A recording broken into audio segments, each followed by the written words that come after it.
परम पूजनीय स्वामी जी महाराज, मोनिका दीदी, शिव कुमार जी, आदरणीय मानस जी, सभी बंधु एवं भगिनी, आप सभी को मेरा नमस्कार। Swami Vivekananda, the great yogi of 19th century, वो निर्भीक, निडर, ओजस्वी, तेजस्वी, वीर्यवान, पौरुषवान सन्यासी, जिसने सिर्फ और सिर्फ भारत में ही नहीं बल्कि पश्चिम के भी एक बड़े भूभाग में भारतीय संस्कृति का, जिसका मूल है द आइडिया ऑफ वननेस, भारतीय संस्कृति, हिंदू संस्कृति, सनातन संस्कृति एक ही है, अलग अलग सिनोनिम के तौर पर हम बोलते हैं, उसका बड़े स्तर पर प्रचार किया। दिनकर बड़ा सुंदर लिखते हैं स्वामी जी के बारे में। दिनकर कहते हैं कि स्वामी विवेकानंद का जो पहला पश्चिम का प्रवास रहा 3.5 वर्ष का, इतना प्रचार स्वामी विवेकानंद का कभी विश्व में नहीं हुआ जितना उन 3.5 वर्षों में हुआ।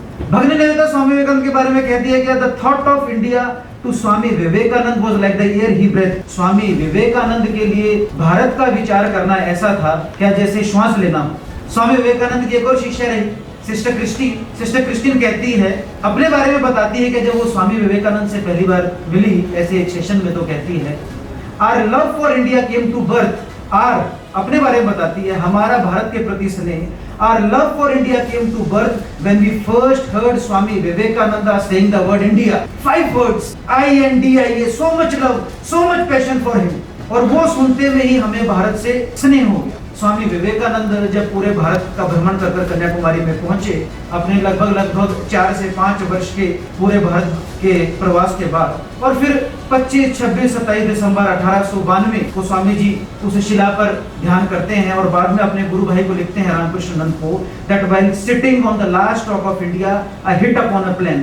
क्या भारत के आखिरी शिलाखंड पर बैठकर मेरे मन में एक विचार आया, और विचार वही था कि इतना परम वैभवशाली भारत, और किस प्रकार से जब स्वामी जी गए उन्होंने देखा कि 1 करोड़ से ज्यादा ब्रिटिशर्स कभी भारत में रही नहीं, लेकिन 30 करोड़ से ज्यादा भारतीयों के ऊपर उन्होंने एक लंबे समय तक राज किया। स्वामी जी इससे बहुत विचलित थे। वो सोचे पश्चिम में जाऊंगा, भारतीय संस्कृति का प्रचार पश्चिम में करूंगा। जैसे सिस्टर क्रिस्टीन लिखती है, millionaires and billionaires were happy to sit on his feet only to learn Shrimad Bhagavad Gita, only to learn Upanishads, only to learn Vedas. करोड़पति ब्रिटिशर्स और वेस्टर्नर्स स्वामी जी के चरणों में बैठे थे सिर्फ ये सुनने के। और फिर स्वामी जी जब वर्ल्ड पार्लियामेंट ऑफ रिलीजन्स में जाते हैं, अमेरिका को डिस्कवर हुई 400 वर्ष पूर्ण हुए थे, इसलिए वो मनाया गया था। और स्वामी जी जब वहां जाते हैं और मात्र अपने 5 शब्द जो हमने सब सुना है, my dear sisters and brothers of America, और इससे इसको विवेकानंद केंद्र क्यों इन 5 शब्दों को महत्वपूर्ण दे रहा है। और फिर ये स्पीचेस, वहां पर 6 स्पीचेस स्वामी जी ने कही वर्ल्ड पार्लियामेंट रिलीजन्स में।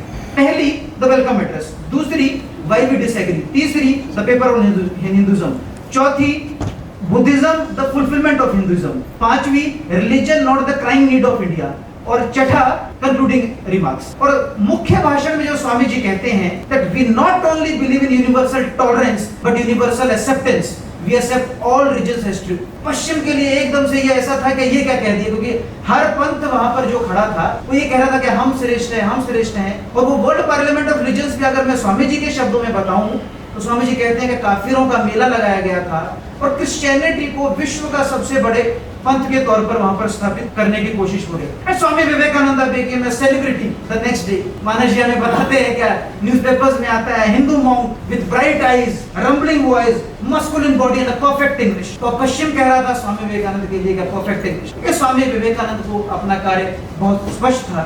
इसलिए जब वो वापस आते हैं तो 2 कार्य पे मुख्य ध्यान देते हैं, पहला शिक्षा और दूसरा संगठन। इसके माध्यम से हम देख रहे हैं स्वामी जी महाराज की, स्वामी जी के स्वयं के निर्मित संगठन रामकृष्ण मिशन, जो 1 मई 1897 में जो स्थापित हुआ। और दूसरा उन्होंने कहा कि शिक्षा को, जैसे हम ब्रॉडकास्ट करते हैं ना व्हाट्सएप मैसेज, स्वामी जी ने कहा कि शिक्षा को इस प्रकार से आप घर घर ब्रॉडकास्ट करें। एकनाथ जी ने ये विषय अपने जीवन में उतारा। माननीय Eknath ji Ranade, the founder of Vivekananda Kendra and Vivekananda rock memorial, उन्होंने इस विषय को उठाया और संगठन की स्थापना करी, विवेकानंद केंद्र कन्याकुमारी, एक आध्यात्मिक प्रेरित सेवा संगठन। विवेकानंद केंद्र Kanyakumari spiritual oriented service mission. क्या ऐसे नर और नारियां जो स्वामी जी का विचार लेकर एक आध्यात्मिक प्रेरणा के साथ इस राष्ट्र का कार्य करना चाहती है, वो इस कार्य से जुड़े। और आज हम देखते हैं कि विवेकानंद केंद्र की लगभग 252 से ज्यादा शाखाएं और लगभग हर प्रांत में आज विवेकानंद केंद्र का कार्य। स्वामी विवेकानंद बड़ा एक विशेष इस चीज को जब वो कहते हैं कि we not only believe in universal tolerance, universal acceptance, Swami ji इस पे जोर देते हुए कहते हैं hatred cannot conquer hatred, Hatred cannot conquer hatred. Materialism cannot conquer materialism. Armies, when they try to conquer armies, they only multiply in the brutes of humanities. Therefore, spirituality must conquer spirituality. Spirituality must conquer West. Therefore, arise India, awake India, and conquer the world with spirituality. यही स्वामी का इसी उपलक्ष्य को मनाने के लिए हम सब लोग यहाँ पर एकत्रित होते हैं।